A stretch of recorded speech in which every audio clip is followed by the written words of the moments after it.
Esto es sobre la inmunoterapia tiene biomarcadores confiables, los cuales podemos usar, ¿no? Cuando hablamos de terapia inmune, tenemos todas estas opciones.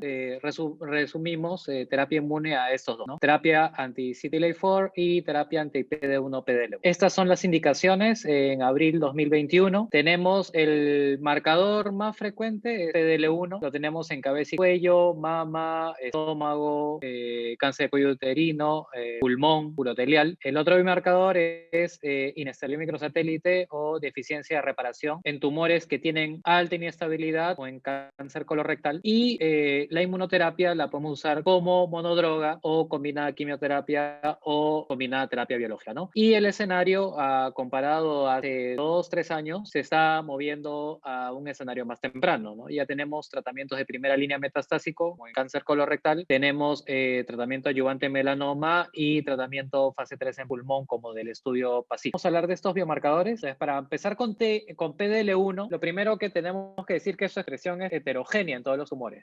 Alguna forma de expresarlo es tumores que no expresan nada de PDL1 ni nada de TILS, digamos, son tumores que aparentemente no responderían a la inmunoterapia, versus, por ejemplo, todo lo contrario, que son PDL1 positivos, TILS positivos, que son muy sensibles a la inmunoterapia, ¿no? Y toda su variedad en el medio. Ahora, cuando hablamos de PDL1, el problema es la heterogeneidad. Siendo un marcador de inmunistoquímica, cada una de las drogas de inmunoterapia tiene su propio marcador de inmunistoquímica y por lo tanto un tumor puede ser positivo o negativo dependiendo del marcador que se use. Acá, si usamos el anticuerpo de nivolumab, 44% de los melanomas son PD1 positivos, pero si hablamos de pembrolizumab, estamos hablando de 51, con atezo también estos porcentajes van variando, ¿no? Entonces, lo primero que tenemos es heterogeneidad, que es una de las dificultades para medir el biomarcador. Segundo, no solamente depende del anticuerpo que uso para la inmunistoquímica, sino dónde lo mido. Por ejemplo, si uso pulmón, uso lo que se llama composite score, que uso tanto el tumor como el infiltrado tumoral para sacar un immunoscore. Pero si hablo de cáncer gástrico, solo hablo del infiltrado inflamatorio alrededor del. Entonces, también el score que se usa varía dependiendo del tumor que se había evaluado. Y por ejemplo, acá tenemos una evaluación en cáncer de pulmón con el anticuerpo PDL1 de atezolizumab y vemos cómo varía. Esto es por immunoscore, los tumores que marcan, por ejemplo, fuerte para tumor o el componente inmune, y vemos que solo el 1% de los tumores van a marcar en ambos lados y hay un 35% de tumores que no marcan nada de PDL1, ni en el tumor ni en el estroma tumoral. Entonces vemos que acá que tienen este tipo de marcadores, solamente un 33% marca en el tumor y otro 36% marca solo en el estroma. Esto te habla de una heterogeneidad del marcador. Cuando hablamos, por ejemplo, de pembrolizumab, vemos que ese es otro biomarcador, otro componente inmunohistoquímica. Acá tenemos que este porcentaje alto de más de 50 de PDL1, marcador de score, tiene una respuesta del 37%. Son los tumores definitivamente más sensibles a la terapia con pembrolizumab. Sin embargo, acá vemos un 7% que puede ser PDL1 negativo y que sigue respondiendo a la terapia. Entonces, si bien un biomarcador positivo, más del 50%, es predictor, tampoco es exclusivo. Puedo tener un tumor que no marca nada, sigue siendo sensible a la inmunoterapia. Y esta es la dificultad en decidir qué paciente recibe tratamiento y cuál no. Y de ahí la indicación en la guía que los pacientes que tienen marcación de más del 50% podrían usar inmuno como monodroga, pero al final no puedo terminar de escribir, por ejemplo, este grupo en pacientes con quimioinmunoterapia. Ahora, ¿por qué se puede causar esta heterogeneidad?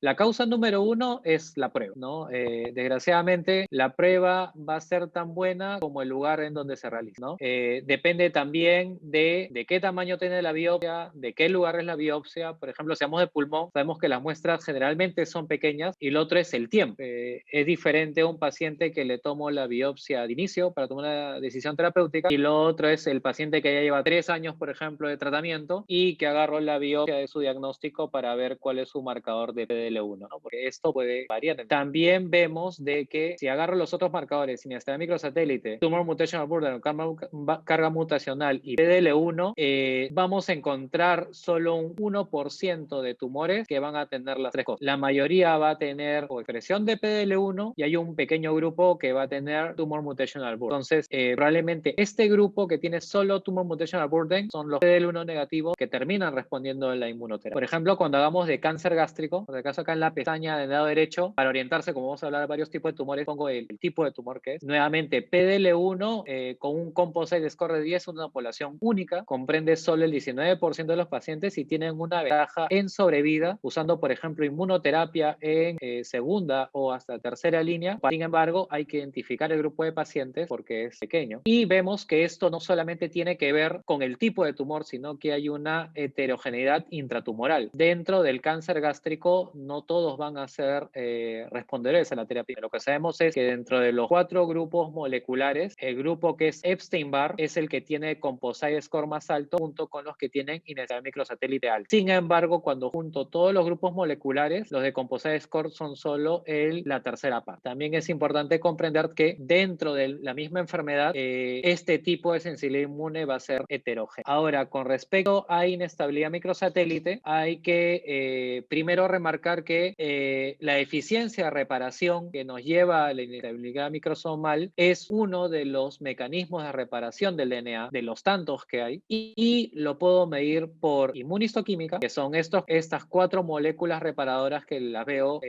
por inmuno, veo la expresión de las proteínas, MLH1, MSH2, MSH6 y PMSH2, y si hay la eficiencia de una o dos de estas, me dice que tengo un defecto en la reparación del DNA y por lo tanto es un tumor que prono o dispuesto a tener una inestabilidad microsatelital. Una cosa va a llevar a la otra. Ahora, los métodos para testear son 3. Uno es inmunistoquímica, con el panel de los 4 marcadores antes mencionados. El otro es PCR y el otro es Next Generation Sequencing. Acá hay que hacer una mención importante, que nuevamente la inmunistoquímica depende del lugar que se haga. Es una prueba que depende mucho del tipo de la muestra y cómo sea la fijación. Es un proceso multipaso, si basta fallar en un paso para obtener una lectura errónea. Y el PCR es la misma situación. No todos los centros ejecutan de la misma manera el PCR, ¿no? Y eso a veces lleva a que tengamos una lectura equivocada. En cambio, Next Generation Sequencing o las plataformas tienen consistencia. Si nosotros, por ejemplo, pensamos en cáncer de mama, ¿cuál es el éxito de la predicción de plataformas como Oncotype o MammaPrint? Que yo mando la muestra a un solo centro y ese centro me da la respuesta. Entonces, no importa de dónde yo mande mi muestra,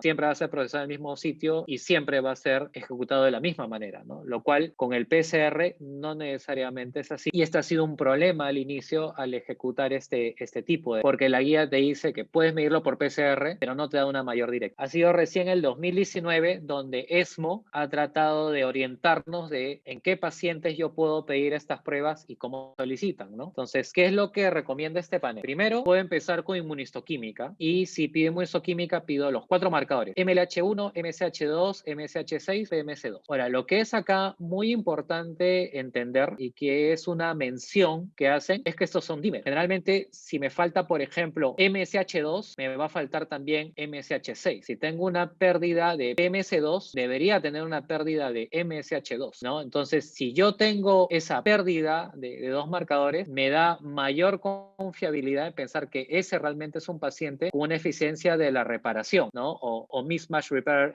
deficient.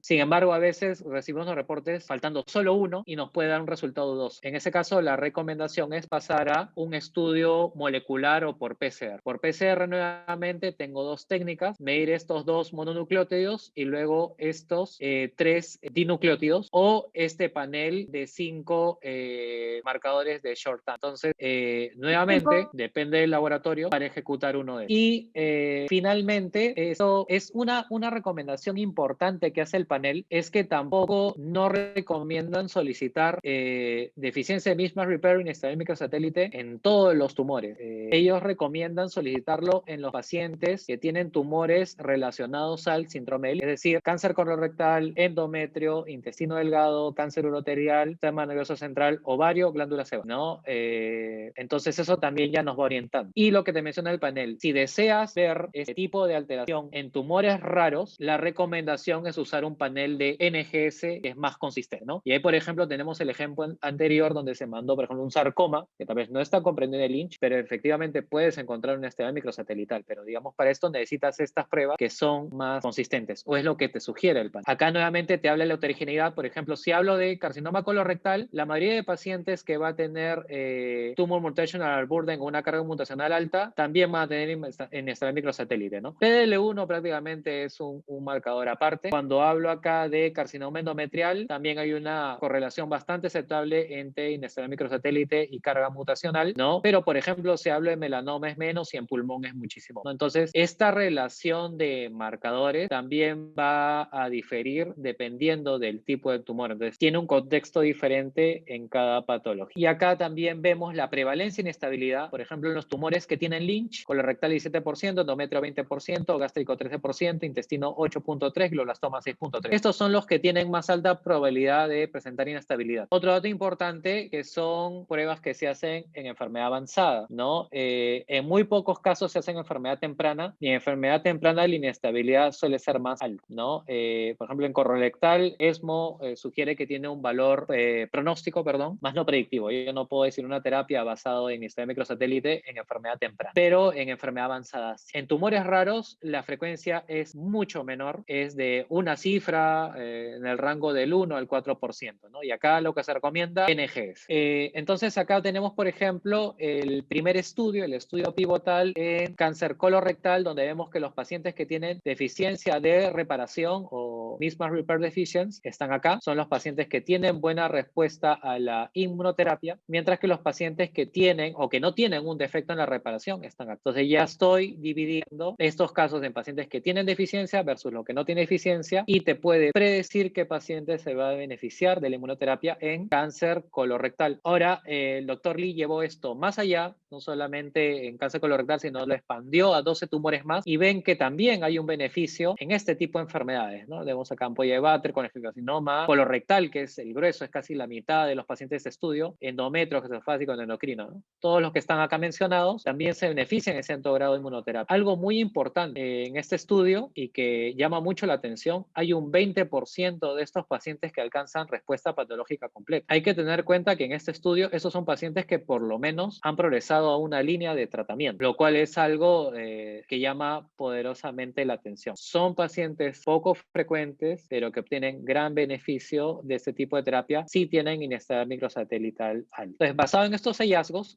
como ya se mencionó antes, no vamos a encontrar estudios con grandes pacientes, siempre, digamos, y eso ya puede ser motivo de discusión cuando vemos, por ejemplo, el pagador con el que va a administrar la droga siempre dice son estudios basados en números muy pequeños, ¿no? Y eso, por lo menos en nuestro medio, es una limitante, ¿no? Y en el caso de terapia agnóstica con pembrolizumab, microsatélite alta, son 3 estudios prospectivos, 2 en cáncer colorectal y uno que es mitad no colorectal y el otro completamente colorectal, y 2 que son retrospectivos. Y haciendo, digamos, un análisis compilado de estos 5 estudios, la FDA procedió a la aprobación de inestabilidad microsatélite alta como terapia agnóstica de tumor. Y acá vemos nuevamente las tasas de respuesta, ¿no? En esos tumores. Endometrio, biliar, 50%. Por ejemplo, acá tenemos tumor de páncreas, rarísimo, pero una respuesta del 83%. Nuevamente, piensen que estos son pacientes que ya han progresado a 1 o 2 líneas de tratamiento en páncreas. Entonces, son pacientes, si bien son raros, que obtienen gran beneficio de este tipo de terapia, ¿no? Ahora, nuevamente,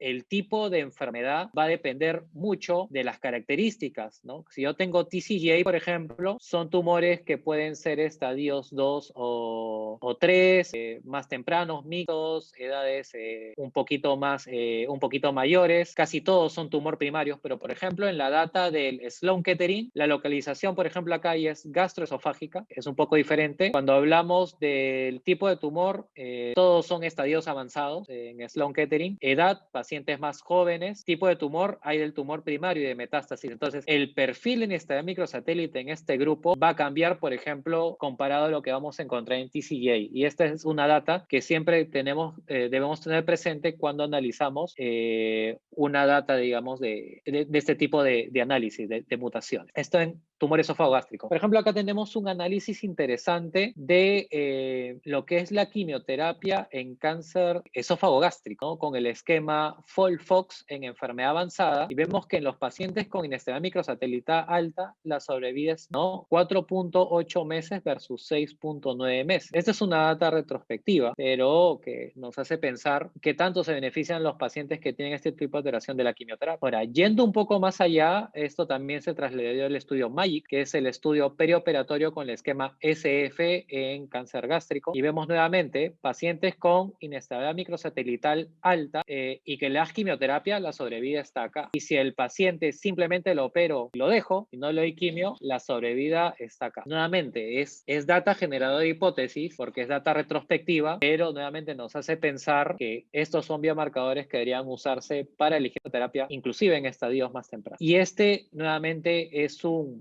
meta-análisis de los estudios MAGIC, Classic, ARTIS y TAC, nuevamente en cáncer gástrico, y nuevamente encuentras diferencias. El paciente con inestabilidad microsatelital y que recibe quimioterapia vive menos que el paciente al cual le da solo cirugía y lo dejan sin tratamiento, ¿no? Entonces, ya le estamos asumiendo no solamente un factor predictivo, como en enfermedad avanzada, sino hasta un valor pronóstico. Esta es las últimas aprobaciones del estudio Keynote en paciente con cáncer colorectal, donde comparo pembrolizumab en pacientes con inestabilidad microsatelital alta o deficiencia de reparación versus la terapia de elección del investigador. Puede ser FOLFOX, puede ser FOLFIRI, o bevacizumab o cetuximab, y lo que encontramos que los pacientes con inestabilidad microsatelital alta les va a ir mejor en enfermedad avanzada usando la inmunoterapia con pembrolizumab comparado a cualquier terapia blanca asociada a quimioterapia. Y esto ya nos mueve no solamente en enfermedad ya de pacientes tratados de una o dos líneas, sino ya en primera línea. Entonces vemos cómo la inmunoterapia se va moviendo cada vez a una enfermedad más temprana. Finalmente, lo que es carga mutacional, tumor mutational burden, esta gráfica la hemos visto un montón de veces. Acá vemos, por ejemplo, nuevamente, cuáles son los tumores que más se benefician de inmunoterapia. Melanoma, cáncer de pulmón, pero por ejemplo acá vemos en el intermedio hígado, vemos riñón, por acá vemos mama, donde también hay inmunoterapia, ¿no? Entonces, al parecer no solamente se trata de cantidad, sino hay algo más detrás, que también puede ser la calidad del neoantígeno, como va a ser más adelante. Entonces, acá, por ejemplo, en el estudio Keynote, que fue uno de los que se usó para la aprobación, no solamente se evaluó inestabilidad microsatélite, sino también la carga mutacional, tumor mutational burden, en todos estos grupos de tumores, ¿no? Este es el clásico estudio basket trial, ¿no? Un montón de tumores que comparten una sola alteración. Entonces, acá vemos 10 tipos tumorales, todos los que están nombrados acá, con inestabilidad microsatelital alta. Lo que vemos que es que los pacientes que tienen lo que tienen carga mutacional alta, se van a beneficiar del uso de pembrolizumab en este caso, comparado a los pacientes que no tienen una carga mutacional. Acá vemos la tabla que muestra la diferencia, pero si hacemos el análisis por tumor, nuevamente hay que poner las cosas en contexto. Esto no pasa en todos los tumores, pasa en cáncer de cuello uterino, pasa en carcinoma neuroendocrino, en carcinoma de tiroides, cáncer vulvar. Entonces, esta información hay que tomarla con pinzas. Paciente con carga mutacional alta que tienen aprobación por FDA, cuando vean la prescripción te dice paciente con tumor mutational burden alto, puede usar tratamiento con pembrolizumab con la plataforma Foundation, porque este estudio se usó con Foundation. Sin embargo, si hacen el análisis, vemos que no es para todos los tumores, son para los 5 tumores que están en ese recuadro. Entonces, siempre hay que poner este tipo de ensayos en contra, ¿no? La data sobre vida libre de progresión, una diferencia estadísticamente significativa, y la data de sobrevida global aún prematura, separación de las curvas. Y estas, por ejemplo, aprobación de FDA, donde te dice pacientes irresecables o metastásicos con tumor mutacional alto, pero nuevamente no te dice qué tumores, ¿no? Entonces, siempre lean el estudio, tengan el contexto, son los 5 tumores antes mencionados. Este, por ejemplo, es el estudio de pulmón, el Checkmate 227, ipi-nivo en cáncer de pulmón, comparando nivo o ipi-nivo, ¿no? En pacientes PDL1 alto, PDL1 bajo, y acá también se usó tumor mutational burden para separar estos dos grupos. Y acá, por ejemplo, vemos algo interesante, que en pulmón, no importa si tenga tumor mutational alto o bajo, los dos grupos se benefician. No es un predictor de sobrevida global. Entonces ahí de nuevo vamos a la pregunta. Acá tenemos un análisis donde quimioterapia basada en histología interesa si tengo tumor mutational alto o bajo, yo puedo tener una carga mutacional baja, pero los neoantígenos, es decir, esos antígenos que llegan a ser específicos solo del tumor y que puede reconocer la inmunoterapia para bloquear el tumor, son importantes. Es decir, la calidad del neoantígeno también también me predice la respuesta al tratamiento. Ahora, ¿cuál es el futuro en biomarcadores? Definitivamente va a ser combinar, ¿no? Como ya vimos, hay una serie de marcadores y, por ejemplo, acá tenemos un estudio preliminar publicado en Science en 22 tipos de tumores. Tomaron 4 estudios de los Keynote y combinaron Tumor Mutational Burden con este gen de expresión genética que habla de un fenotipo de células T inflamatorio o inflamado, ¿no? Los combina y vemos que los que tienen tumor mutational alto y este perfil molecular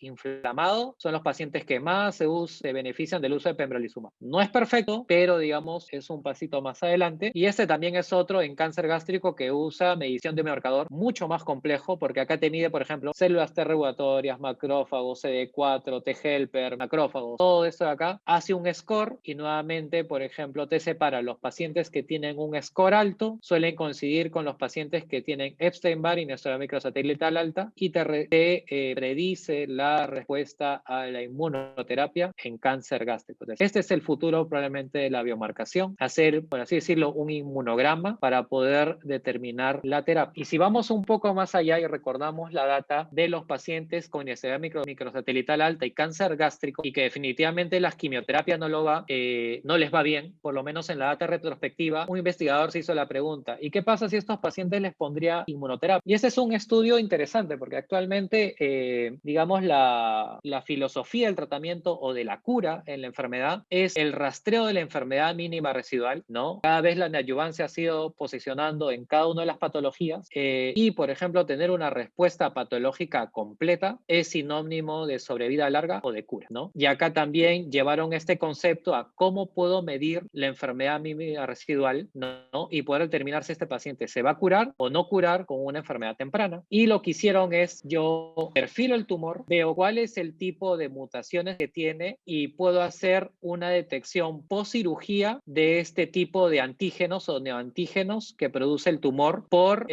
biopsia líquida, ¿no? O por rastreo de DNA circulante en sangre. Y lo que hacen acá, pacientes que tienen tumor con inestabilidad alta, los someto a cirugía, esto como enfermedad temprana, los someto a mi terapia estándar, hago mi análisis de biopsia líquida y tengo dos posibilidades: paciente en el que yo ya no encuentro estos neoantígenos, paso observación; paciente que ya no tiene enfermedad residual en el cuerpo. Paciente con enfermedad positiva o neoantígenos positivos, lo randomizo, o lo observo, a ver qué va, o le doy inmunoterapia, ¿no? Y lo que encontraron acá es que los pacientes que tienen enfermedad positiva por biopsia líquida o que tienen evidencia de enfermedad mínima residual y la inmunoterapia tienen una ventaja en sobrevida libre de progresión. Nuevamente, números pequeñísimos, 7 versus 15. Como digo, estos estudios desafortunadamente no se caracterizan por grandes números, pero considero que esto va a marcar una tendencia en el futuro, ya no buscando tratar enfermedad avanzada, sino curar pacientes en enfermedad temprana. Nuevamente, la tasa de respuesta que se correlaciona con la cantidad de DNA tumoral circulante que hay en el paciente. Pacientes con DNA tumoral circulante alto y que reciben inmunoterapia, si yo veo esta caída del DNA circulante, significa que el paciente va a tener mayor respuesta. Entonces, ¿cuáles son las conclusiones? Primero, conocer de nuestros biomarcadores, ¿no? Tenemos PDL1, inestabilidad microsatélite o deficiencia de reparación. Puedo medir la inmunohistoquímica, puedo medirla por PCR o puedo medirla por plataforma. En tumor mutational burden alto, también tenemos en qué tipo de enfermedades: cáncer de cuello uterino, cáncer neuroendocrino bien diferenciado, glándula salival, tiroides y vulvar, ¿no? Nuevamente, son 5 patologías en lo que ahora hay evidencia de tener una buena respuesta. El futuro va a ser la combinación y la utilidad clínica, pronóstica, predictiva, y en un futuro, yo creo no muy lejano, va a ser de seguimiento. Respondiendo a la pregunta, el título de la charla: ¿existe la inmunoterapia en precisión? En cantidad muy pequeña, pero si quisiéramos a grandes rasgos, todavía no.